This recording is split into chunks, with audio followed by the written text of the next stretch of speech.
Welcome to Appliance Channel. Today I want to talk to you about cleaning your oven at home. In the advent of modern electronics being placed into modern ovens and cookers, and because many of the components are much thinner than they used to be, it's not unusual just with a single cleaning process to actually either damage or completely end the life of your appliance. In this video I'll describe the best 4 methods of cleaning your oven at home, and stay through to the end of the video and I'll describe a cleaning method that will clean your oven without the use of harsh chemicals. Now I'd like to describe the most important cleaning method is using a steam cleaner. A steam cleaner can be incredibly effective at cleaning your oven without the need of harsh chemicals. In fact, all you're using is steam to burn off carbon deposits in your oven. However, you must use the correct type of steam cleaner, and most people don't have access, or it's too expensive to buy the correct steam cleaner. Because of this, I've decided to make a separate video showing you both what machine to buy and how effectively to use the machine to get the best results. So let's carry on and have a look at the next 3 methods of cleaning your oven. Nowadays you'll find that modern ovens will allow you to remove the door. It's not always possible on all ovens, so refer to your user manual to find exact instructions of how to remove the door wherever possible. So let us show you. On this particular machine, if the door opens this way without sliding underneath, there is usually 2 release catches at the bottom. If you raise these up into the lock position, it will lock the door on the edge of the hinge.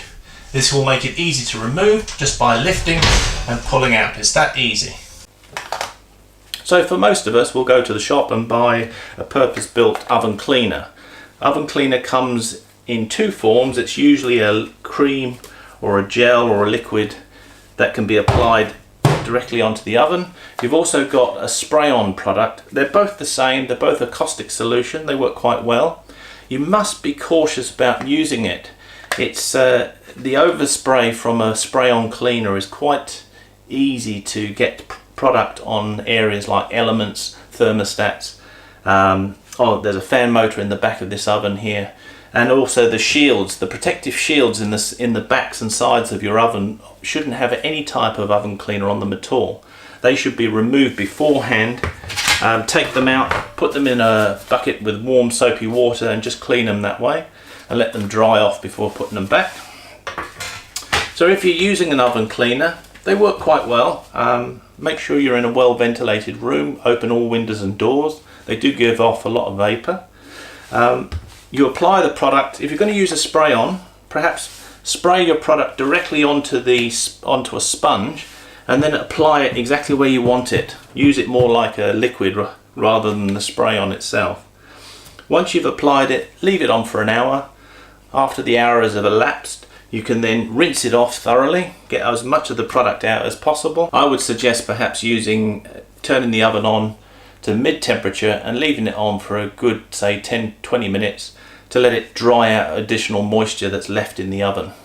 Now when using a liquid cleaner, it often comes with a Ziploc bag. This allows you to put the grill separately into the Ziploc bag.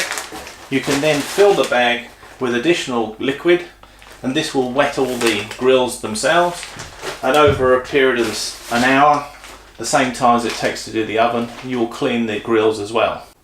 Not everybody wants to use an oven cleaner when cleaning their oven. After all, the vapours that come off these products are quite harsh.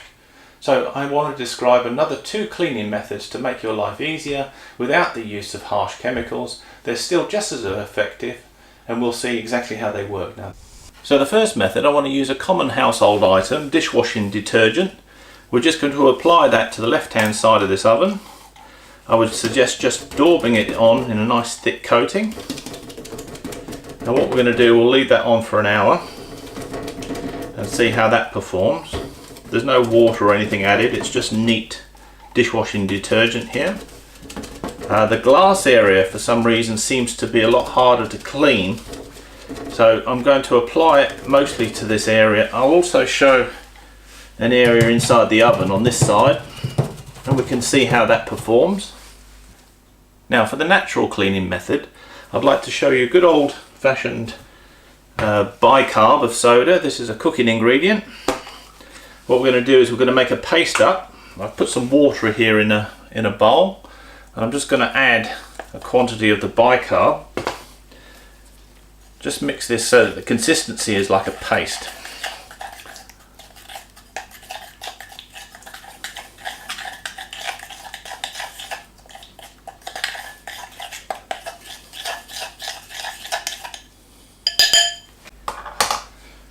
So once you've made your paste, you want to apply the paste in a thin coating all over the areas you wish to clean. I would just spread it out as much as you can and get it evenly coated. You can do the same inside the oven itself. Just put the paste in all the areas you want to clean. And just leave that on for an hour now and let it do its work. We'll come back in an hour and check to see how well it's done. Now here's the shelf from inside the oven. On this side we've put the vinegar and bicarb mixture, and on this side we've used the washing detergent. They've both been left on for an hour. You can use a green scourer to remove the worst of the debris, but because it's steel, it's not too susceptible to damage. Therefore you could use a fine gauge steel wool. That way you'll find whichever method works best for you, and you'll see in both cases, look, here's the vinegar and bicarb. It does work quite well, but I'm noticing that the side that's had the washing detergent on it seems to be cleaning a lot more effectively with a lot less effort. So that seems to be the best combination. Very fine gauge steel wool, and the washing detergent is a great easy clean solution to these bars.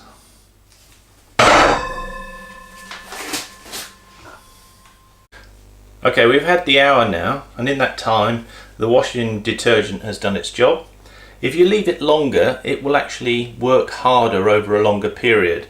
So if in an hour's time it's sufficient to use the green scourer to help you remove any persistent dirt, but equally if you leave it for longer, in both cases these products will work better over a longer period of time. Overnight if you can do it, that's great, and then all you'll need is a bit of rubbing off with a damp sponge. So let's see what results we've got. I'm going to use the sponge just to get the worst of it off, and as you see it's worked very well. I'll use a cloth to get more off. There we go. Now just before we remove the dirt from the bicarb side, it might be a good idea to, if you take some vinegar, some white vinegar, and fill up a spray bottle with white vinegar, this will reactivate the bicarb and make it a little bit more aggressive prior to you rinsing it off. So let's just try that. It will add a combination effect. You've got effectively an acid now, just to help that along.